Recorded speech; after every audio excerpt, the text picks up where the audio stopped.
Fala, sacerdotes, paz seja convosco. Bom dia, boa tarde, boa noite. A gente segue aqui falando, né, sobre casamento. E eu quero trazer aqui uma fala do grande navegador Amir Klink, né, que fez aí grandes navegações, atravessou o Atlântico Sul aí, certa vez.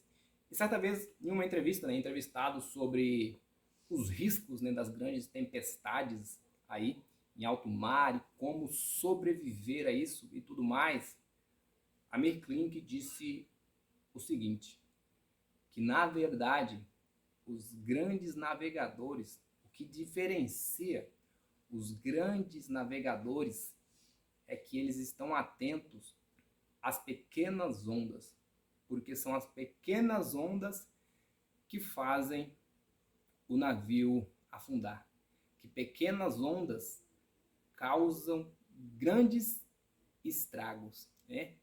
E aí ele explica o motivo disso. E qual é o motivo? Porque as grandes ondas, elas vêm, as grandes tempestades, e normalmente elas são passageiras. E logo o navegador ali já dá um jeito de colocar o navio, né, de forma que vai combater, que vai prevenir contra aquelas grandes ondas. Só que as pequenas ondas, elas vão batendo no casco, dia após dia. As pequenas ondas, elas estão sempre acontecendo, diariamente, e na maioria das vezes, os navegadores medianos, os navegadores medíocres, não percebem que as pequenas ondas estão batendo no casco.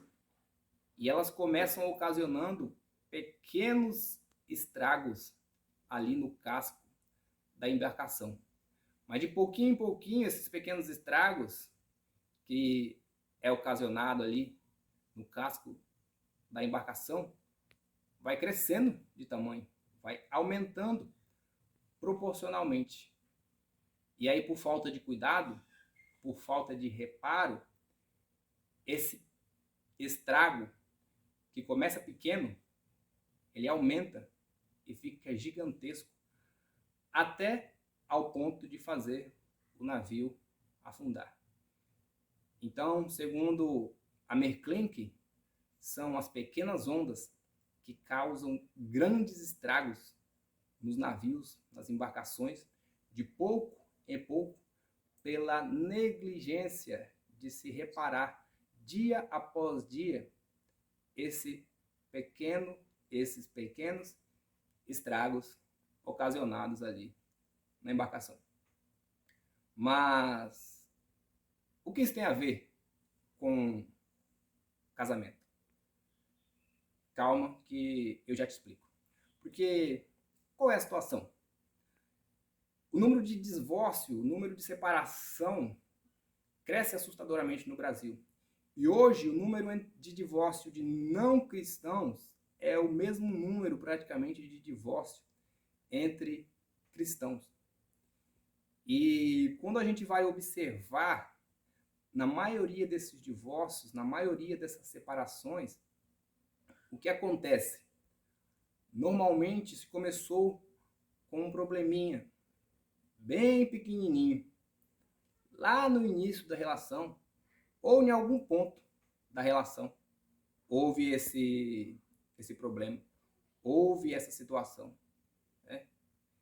E então, essas separações, né, se deram por problemas que aconteceram ali em algum ponto do casamento, ou no início, ou no meio ali, né, de relacionamentos que foram grandes, que foram longos, que foram duradouros. Só que esses problemas, eles foram negligenciados, eles não foram solucionados. É aquela velha expressão, né, de empurrar para debaixo do tapete. Empurrar para debaixo do tapete. E essa é a grande questão. Este é o grande problema. Esse é o grande calcanhar de Aquiles de muitos casamentos que se acabam. Porque às vezes é uma coisa simples, né? Uma atenção que não foi dada, um detalhe que foi deixado passar, algo que a outra pessoa gostava ou gosta e, e não foi feito, ou algo que a outra pessoa não gostava que fizesse e foi feito dia após dia. Quando a gente vai olhar de fato, os problemas são pequenos. Só que são pequenos quando começam. E aí eles vão aumentando.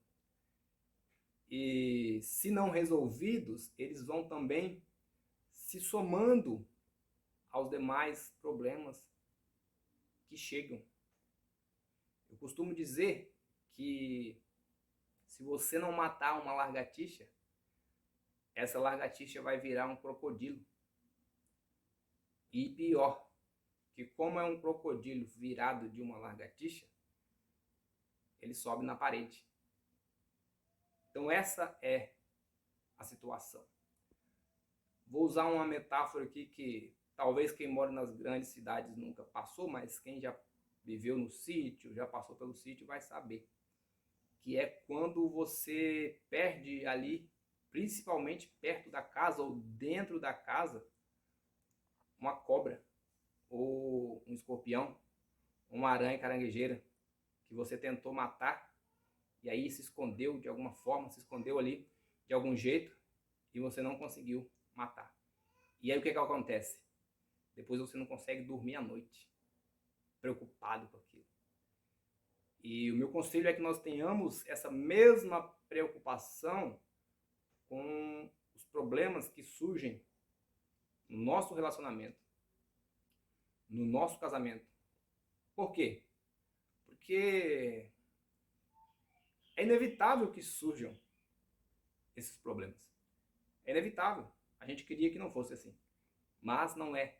A gente vive no mundo real e vai surgir. Eu não quero aqui vender uma imagem equivocada de mim, né? Que eu tenho um casamento perfeito, que eu tenho um casamento sem problema. Mas uma coisa eu posso falar com certeza, e a minha família atesta por isso, que quando surgem os problemas, eu de imediato já procuro solucionar o mais breve possível, para que esse problema não cresça e case e tenha filhos, e amanhã, em vez de ter um problema, tenho 3, 6, enfim, trocentos problemas. Então, a gente percebe aí, pelo que a gente tem acompanhado, que o que acabam com os casamentos não são grandes problemas, não são problemas gigantescos, mas são pequenos problemas que não resolvidos crescem. São pequenos problemas que não eliminados se somam a mais um problema, porque hoje eu tenho um pequeno problema e não resolvo. Amanhã eu tenho outro pequeno problema e não resolvo, então eu já tenho 2. Só que aí se um problema for masculino e o outro for feminino, eles já vão se casar e talvez vão ter mais 3, fora o outro problema que vai surgir naturalmente no outro dia. Então, mas nessa reflexão aqui, né, do grande navegador que ensina pra gente, o que afunda os navios são os pequenos problemas que acontecem todo dia e que são negligenciados. O que afunda um casamento são os pequenos problemas que acontecem todo dia e que não são resolvidos. Então, que você possa aprender, né? Porque toda vez que eu tenho um problema, eu costumo dizer isso, eu me lembro do professor de matemática, lá da 8ª série. Eu me lembro que o professor chegava na sala, virava para o quadro e escrevia: resolva os problemas. E aí começava. Então, problema é para ser resolvido e não deixado para depois, não deixado para amanhã. Essa aí, nossa palavra. Deus nos abençoe. É nóis.